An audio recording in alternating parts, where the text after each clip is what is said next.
Good morning everyone. I hope all are doing well. So today we are going to learn a chapter of environmental studies. Okay, so here in this chapter we are going to learn about the behavior of different animals. Okay, so I hope all of you might have seen the different kinds of animals. Yes, around us also we have seen many different kinds of animals. In our homes also we have different kinds of pets. Yes, the cats, the dogs, the cows. Yes, the elephants, the horses. So these animals are very common to us. We have seen them. Yes, but have you noticed their behaviors, their living and their food habits? Okay. So some of the animals you might have seen, but still there are some animals which are not familiar to us. Okay, we don't know about their behavior. Yes, we don't know about their behaviors, their living and food habits. Yes, so we are going to learn about the different kinds of behavior of different animals. Okay, so you see, we have seen the different kinds of animals like some animals like to live in the group. Yes, some animals like to live in the group, and some animals also like to live alone. Okay, like the cats and dogs, they used to live alone. But you see, like the wolves. Okay, you might have seen the wolves in the Discovery Channel also. You might have seen, or you can see in the zoo also. If you have visited, you can see it in a zoo also. Yes. So these animals like to live in groups. Okay, so and these groups have different animals. The groups of different animals are named differently. They have different names. Okay, so the group of wolves is called the pack. Okay, we say the pack of wolves. And these wolves, the wild dogs. Okay, then the elephants, then zebras, the wildebeest, then you see the camel. All these animals, they live in group. Okay, but the cats and dogs, okay, the lion, yes, sorry, not lion, the leopards, then so many other animals are there. They used to live alone. Okay, so we are going to learn the different behaviors of animals and the group of animals. What these different groups of animals are called. Okay, so you see some animals. You see, have you visited the Kaziranga National Park? Yes. So in this part, we can see the Kaziranga, some pictures of Kaziranga National Park. Okay. So Kaziranga National Park, if you have visited or if you want to visit, you can visit. So in that place, what we have seen the elephants, the group of elephants. It is a very common sight there. Okay, the group of elephants are very common sight there. Yes, elephants which we see here also. Some elephants used to come and go, and in nearby places also we can see. But most of the wild animals, they live in groups. Okay, so why they live in groups? There are some reasons. Okay, there are some reasons why these animals live in group. Okay, so and there are different names also. As I have already told you, the group of elephants, it is called herd. Okay, the herd of elephant we say. Then the group of cows, group of buffaloes, these are also called herds. Okay, so and when these elephants, not only elephants but different kinds of animals, when they live in group, there are some reasons why they live in group. Okay, and first of all we will see the names of different groups of elephant. Okay, and when these animals, they live in group, they follow a leader. Okay, so when we human being also, we have when we do some teamwork, we have a leader. Yes, so that leader is found in the animal kingdom also. These animals also, when they move in a group, live in the group, they what they do, they follow a leader, the oldest and the experienced one, the oldest and the biggest elephant. Okay, not only elephant but the oldest and the biggest animal will be the leader, and others, everyone have to follow that. Okay, and others have to follow him. Okay, so we will see a video. Okay, we will see a video where we can see the different groups of animals. Okay.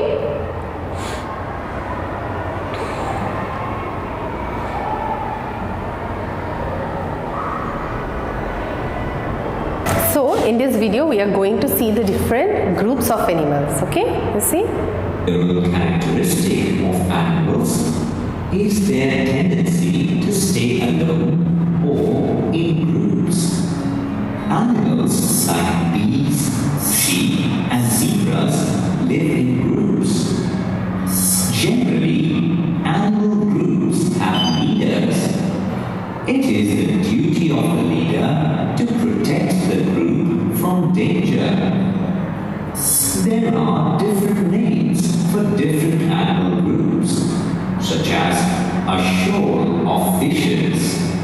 colony of ants, a herd of elephants, a pride of lions, a troop of monkeys, and a flock of birds.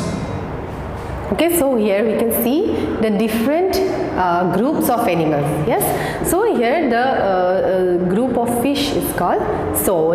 Then there's a group of ants are called colony. Groups of elephants I have already mentioned, they are called herd.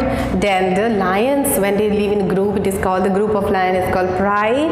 Then a troop, the monkeys are called, the group of monkeys are called troops. Yes, and the birds, when they fly together, it is called flocks. Okay, so we'll learn more about these things. Okay, what and how. Okay, see, when the, first of all we are going to learn about the elephants. Okay, so the elephants, when they move in a group, okay, there is the only the female elephants are there. Okay, so the female elephants, what they do, the female, the oldest and the biggest elephant is the leader of the group. Okay, and why the elephants live in group? To protect their young ones, to protect their babies. Okay, so if a elephant is not well, or the elephant is sick, or she is injured, okay, her baby is also looked after by another elephants. Okay, so they have mutual understanding or cooperation between them, and they help each other.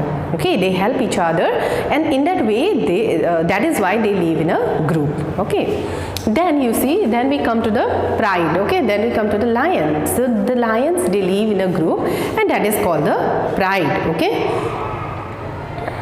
okay, these are called the prides. So in the pride there is only one or two male lions, but there are more lionesses. Okay, the lionesses, what they do, they used to hunt.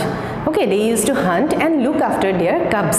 Okay, and all of them, they live together and they hunt together. Okay, if a lioness is injured, okay, then other lionesses, they used to hunt and they used to support that injured lionesses. Okay, so in that way they have a mutual understanding among themselves, and they live in a group to protect themselves. Okay, to protect themselves, they live in these groups. Okay, so now see the monkeys.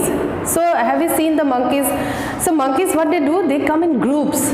Okay, so in our nearby areas also, nowadays we used to see there are so many monkeys. They used to come and they used to destroy all our fruits, vegetables, whatever is there, they used to destroy it. Yes or no? So these groups, okay, why they form their groups? These groups are there to protect themselves. Okay, they used to protect themselves, and they help each other. Okay, to help each other, they live in these groups. Okay, and there are so many other reasons why they live in group. Then you see, okay, then you see in the oceans and sea, what we see, ocean and seas, we can see the group of fishes. Okay, group of fishes, they swim together. Okay, and that is called a soul. Why they live together? They also used to protect themselves from their enemies. Okay, some fishes are there, what they do, when they used to see some big fishes, they used to make themselves the shape, they used to give a shape of a big fish.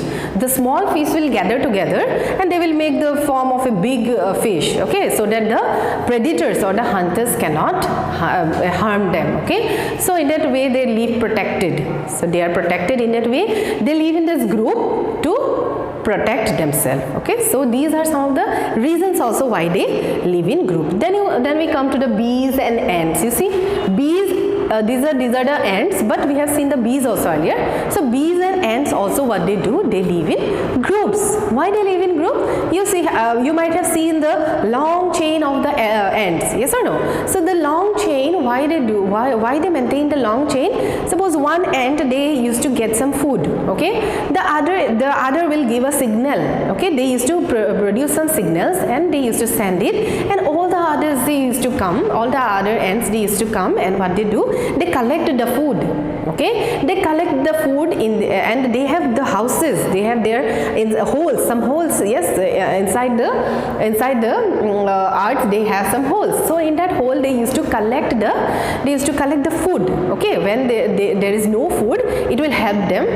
In that time, it will help them. So they used to collect that food and store it. Okay, and they are working together. They are working in coordination. There is a teamwork. Okay, and what they do, they even these ants, they even can pick up a very heavy things. Okay, more than their own weight. Their weight, more than their weight, they can pick up such things and they can take it. Okay, so in this way the ants, they used to help each other. And in the same way, in the case of bees also, okay, the bees also, what they do, the bees also, they fly in group, and the group of bees, it is called swarm. The bees of the ants, the group of bees are called swarms. Okay.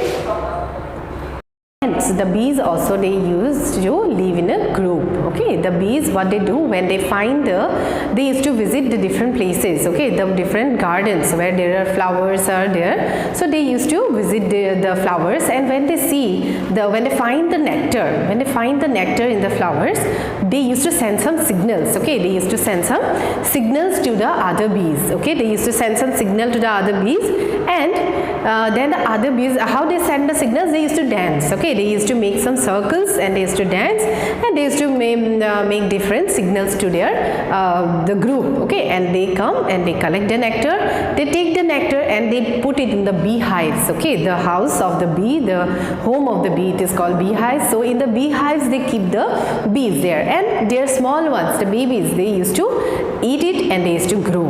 Okay, but nowadays what is happening, the human being, they are also taking part in that. Okay, they are taking out the bees and they are using it for themselves, but these are actually meant for the small bees, the young babies of the bees. Okay, anyway, so next we will see the group of owls. Okay, the group of owls is called a parliament. The group of owls is called a parliament.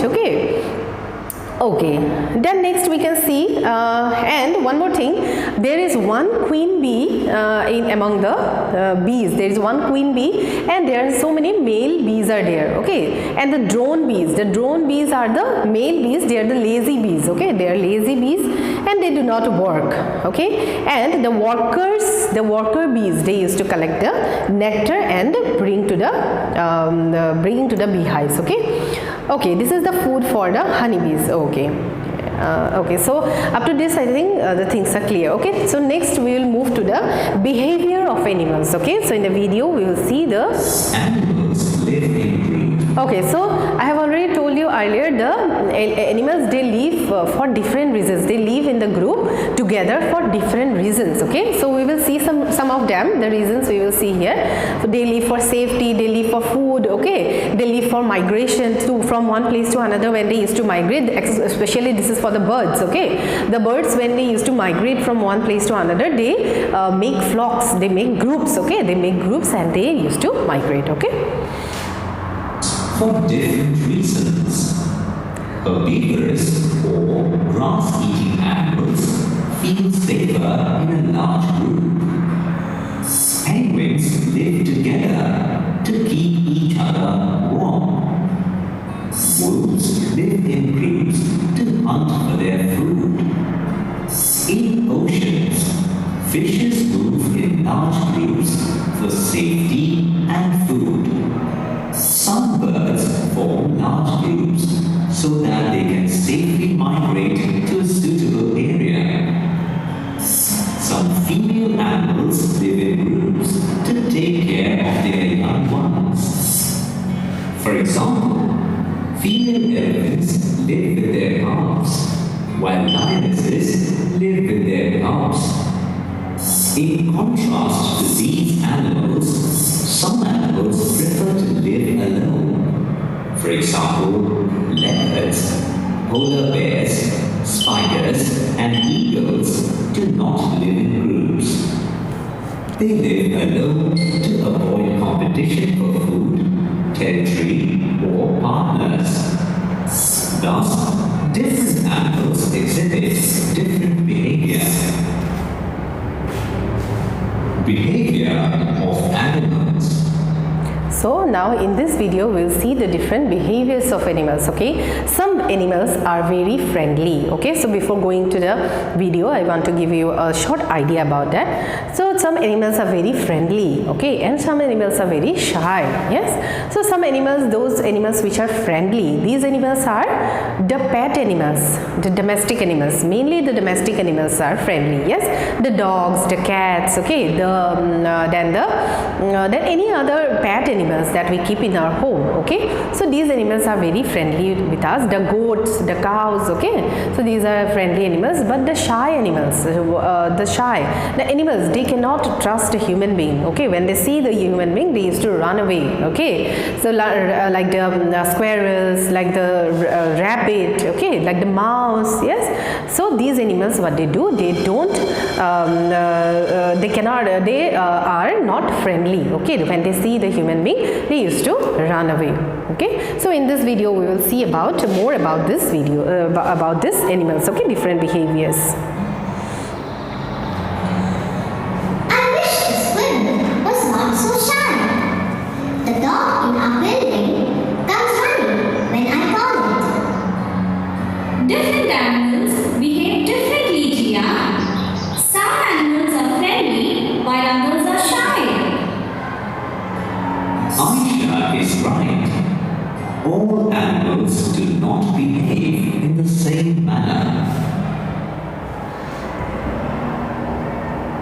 Yes, so here we can see these animals. So these animals are some of the animals that don't come near the human being. Yes, like this lion, the bear, then the monkeys. Okay, they are shy animals. Okay, they don't come near the human being. Okay, here we can see this one. Let's learn more about animal behavior. Animals such as dogs, cats, horses, goats, and cows are friendly. If we are kind to them, they allow us to touch and feed them. However, animals such as pigs, rabbits, squirrels, and mice run away unless they are sure that we will not harm them. Animals that are not familiar with humans are extremely shy. For example, if we try to touch tortoises and snakes, they retreat into their shells. Most wild animals are also extremely shy and cannot be befriended. Another behavioral characteristic of animal. Thus, behavior of animals.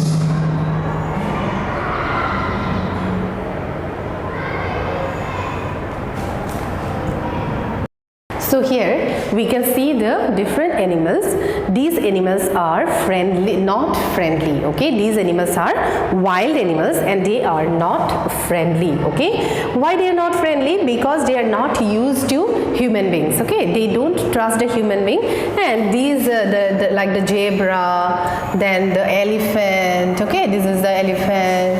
This is the lion, then the orangutan, the chimpanzees, then the bear. All these animals, the koala, all these animals, they are not familiar. They are not familiar with the human being, and they do not come near the human being. So now the animals like the dogs, cats, okay, then goats, then cows, what they do, they trust us. Okay, they trust us, so they let us touch them. They let us touch them and they come near us. But these animals, like the wild animals, the wild animals, they used to live in the wild only. They used to live in the forest. Yes, so that is why they don't have the habit of coming near to the human being. So that is why what they do, they don't come near the human being, and they are the shy animals.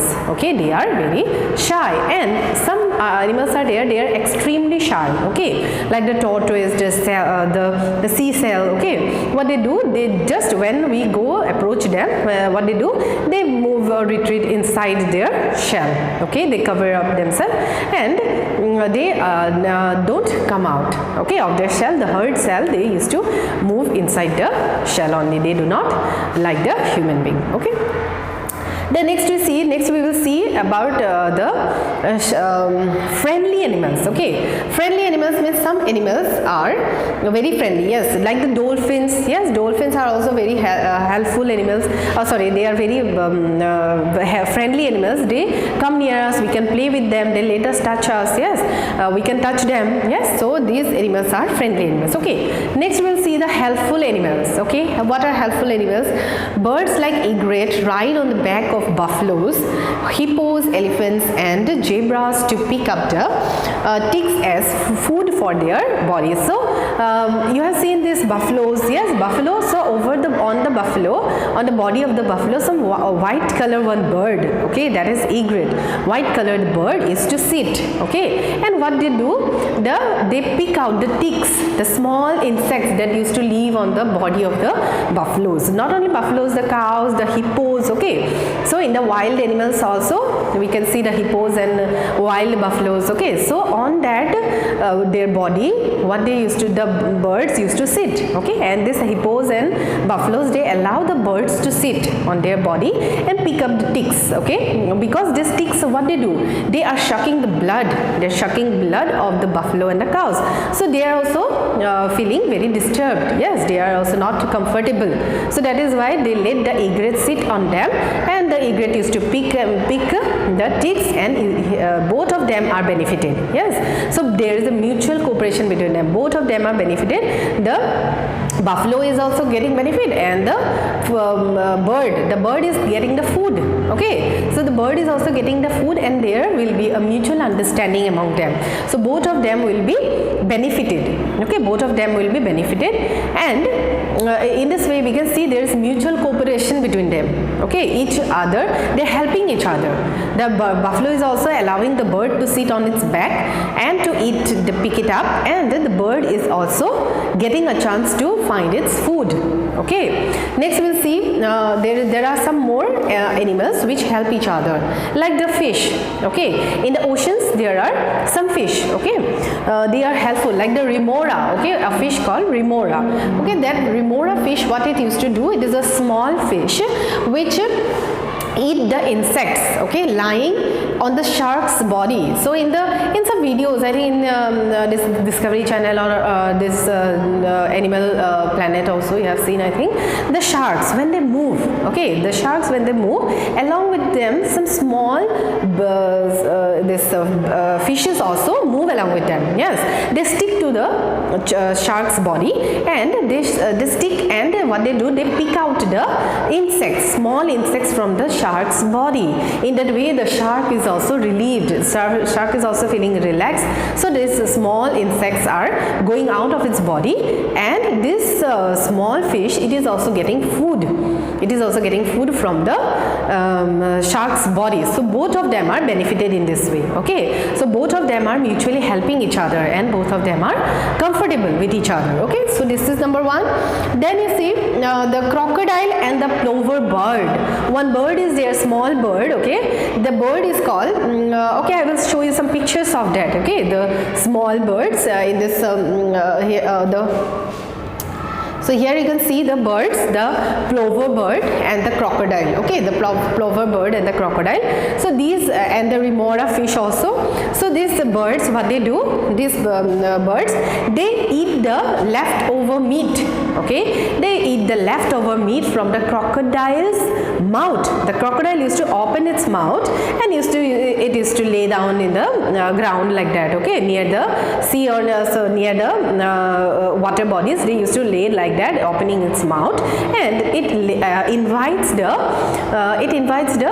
plover bird. Okay, it invites the plover bird. The plover bird used to come and it used to move inside the crocodile's crocodile's mouth. Okay, so that is very risky, but both of them understand each other, that we need each other. Okay, so the crocodile is also not eating the plover bird, and the plover bird is also trusting the crocodile. Okay, the plover bird is also trusting the crocodile, and it goes inside the mouth of the crocodile, and what it does, it eats the leftover meat. The crocodile used to eat meats, yes, so but they cannot wash their mouth, yes, so some leftover meats are there inside, sticking inside their teeth. So that plover bird, what it does, it goes inside the mouth of the crocodile and picks up the fleshes, okay, picks out the leftover meat, okay, and after sometimes what happens, both of them are mutually benefited, okay, and it helps the crocodile from getting infection. Okay, if that meat is left inside that his teeth, it will get infected. Okay, it will get infected and all his teeth will go bad, so he cannot eat. Yes, so both in this way, both this bird and the crocodile is benefited. Okay, so in this way some animals are there, they also what they do, they help each other, they help each other. Okay, so in this way in the animal world we can find these things there. The helping behavior, the helping nature of animals also we can see. These are called the helping animals. Okay, so the crocodile and the plover bird, the shark and the egret, the shark and the remora fish, and the egret and the buffalo. These are some of the examples of your helpful animals. They help each other. Yes, and helpful animals, in this category some other animals also come, like the dogs, the cats. How they help? They help us. Okay, they help the human being. The cats, they used to eat all the mice and mouses, that rodents. Yes, they used to eat the rodents which destroy our things. Okay, they steal our things, they destroy it. So from these things we can get rid of this mice and all with the help of the cat. Yes, and dogs they safeguard our houses. Yes, so the dogs, they protect our houses. Yes, so and the cows, yes, all the domestic animals we keep for our benefit only. We are helpful, they are helping us. Okay, these animals are helpful animals. Okay, these animals are helping us. We are also mutually, both of us, we are helping each other. Yes, we are also helping them, they are also helping us. Okay, so in this chapter I hope you have understood the chapter, and so I want to conclude my chapter with this, that I hope you have understood that different animals exhibit different behaviors. Okay, different behaviors, and their living and food habits are different. Some animals live in groups, some animals live alone. They are mutually helping each other also. So in this way we can learn from the animals also. Okay, so this is all about your animals behavior chapter. With this I conclude. Thank you.